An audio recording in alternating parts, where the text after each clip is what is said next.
वैज्ञानिक 1.4 मिलियन जीवन प्रजातियों की सूची बना चुके हैं जो धरती को मानव के साथ बांटते हैं, अर्थात मानव के साथ साथ लगभग 1.4 मिलियन अन्य लिविंग बींग्स भी धरती पर हैं। यह अनुमान अलग अलग है क्योंकि बहुत सी जैविक प्रजातियां अभी सूचीबद्ध नहीं हुई हैं, इसलिए ये डिफर हो सकता है।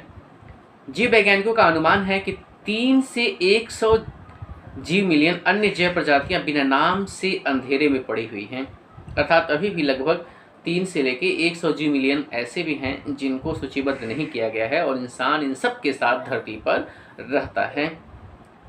शुरू के अंतर्राष्ट्रीय आयोग जो अन्य मामलों के साथ साथ पारिस्थितिकी और पर्यावरण के प्रश्न से संबंध रखते हैं में से एक ब्रांच आयोग है, जिसके एक प्रसिद्ध भारतीय मिस्टर एल के झा सदस्य हैं।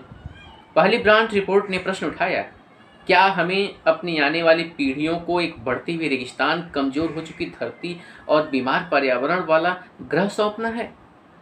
मिस्टर एल के Jha, the first branch report raised the question, are we to leave our successor a scorched planet of advancing deserts, impoverished landscapes and ailing environment? क्या हम आने वाले जनरेशन को इस प्रकार की धरती देने जा रहे हैं, बीमार धरती? वो सर्वाइव कैसे करेंगे, वो कैसे जिएंगे, वो अपनी इच्छाओं की पूर्ति कैसे करेंगे?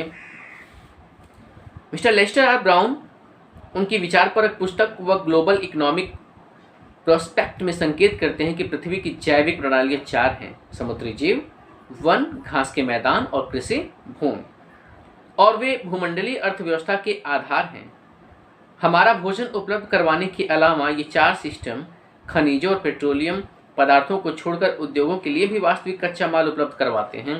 Student, Mister Lester R Brown ने अपनी किताब में कहा हुआ था कि समुद्री जीव, वन, घास के मैदान और कृषि भूमि, इनका बहुत ही महत्वपूर्ण योगदान है। संसार के बहुत बड़े भाग पर इन प्रणालियों पर मानव का दावा विनाश के स्तर पर पहुंच चुका है और मानव समुद्री जीवों पर, वन पर, घास के मैदान पर और कृषि भूमि पर जिस तरीके से उनका विदोहन कर रहा है वो अंतिम सीमा तक पहुंच चुका है। एक ऐसा बिंदु जहां पर उनकी उत्पादकता अपंग हो रही है, एक ऐसे शिखर पर इंसान पहुंच चुका है इनका उपयोग करते करते कि अब वहां से प्रोडक्शन की संभावना 0 के बराबर है।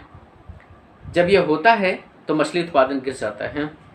समुद्री जीव के बारे में जो मैंने कहा, वन लुप्त हो जाते हैं, इतनी अधिक वृक्षों की कटाई होगी तो हर एक घास के मैदान बंजर हो जाएंगे, तो फिर पशुपालन कैसे होगा?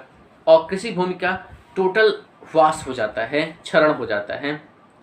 प्रोटीन के प्रति सचेत और प्रोटीन के भूखे संसार में जरूरत से अधिक मछली उत्पादन रोज की आम बात है। दुनिया प्रोटीन की भूखी है और सबसे अच्छा स्रोत, सरल स्रोत है इसका मछली। गरीब देशों में स्थानीय जंगलों का खाना पकाने के लिए, जलाऊ लकड़ी के लिए सफाया किया जा रहा है। जंगलों का सफाया अनेक उद्देश्यों के लिए किया जा रहा है। कुछ जगह पर तो लकड़ी इतनी महंगी हो गई है कि बर्तन के अंदर जो डाला गया है और बर्तन के बाहर अर्थात जो लकड़ी है वो लकड़ी कहीं अधिक महंगी है जो बर्तन के अंदर भोज्य पदार्थ रखा गया है पकाने के लिए। डॉक्टर मेयर के शब्दों में, क्योंकि उष्णकटिबंधीय वन विकास के लिए ऊर्जा के स्रोत हैं, इसलिए इनके विनाश के परिणाम स्वरूप कुछ प्रजातियां लुप्त होने का सामना कर रही हैं और इतनी तेज गति से जंगल का क्षरण होगा, लकड़ियां काटी जाएंगी, तो फिर डेफिनेटली जो बहुत सारी प्रजातियां जंगलों में निवास करती हैं टोटल विलुप्त हो जाएंगी। It has been well said that forest precede mankind, desert follow. यह ठीक ही कहा गया है कि वन मानव से पहले आए और मरुस्थल बाद में। वन मानव से पहले आए, फिर मानव आए और फिर मरुस्थल आया, अर्थात मानवों ने धरती को मरुस्थल बनाया है। संसार के उष्णकटिबंधीय वनों की प्राचीन विरासत 40-50 मिलियन एकड़ प्रति वर्ष की दर से नष्ट हो रही है और जलाने के लिए गोबर की बढ़ती मांग धरती को एक महत्वपूर्ण प्राकृतिक खाद से वंचित कर रही है। लगभग 40-50 मिलियन एकड़ प्रति वर्ष नष्ट हो रहा है जंगल का क्षेत्र, और गोबर जिसका प्रयोग किया जाना चाहिए खाद बनाने के रूप में, उसका प्रयोग ईंधन के रूप में किया जा रहा है, तो फिर फसलों का प्रोडक्शन डेफिनेटली घटेगा।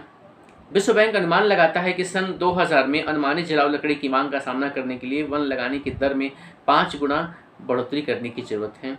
जिस हिसाब से लकड़ियों की डिमांड है और जंगल लगाए जा रहे हैं, ये 2000 की कैलकुलेशन है वर्ल्ड बैंक की, कि इसमें 5 मल्टीपल ग्रोथ लाना पड़ेगा, तब जाकर ज़रूरत पूरी की जा सकेगी। Okay students.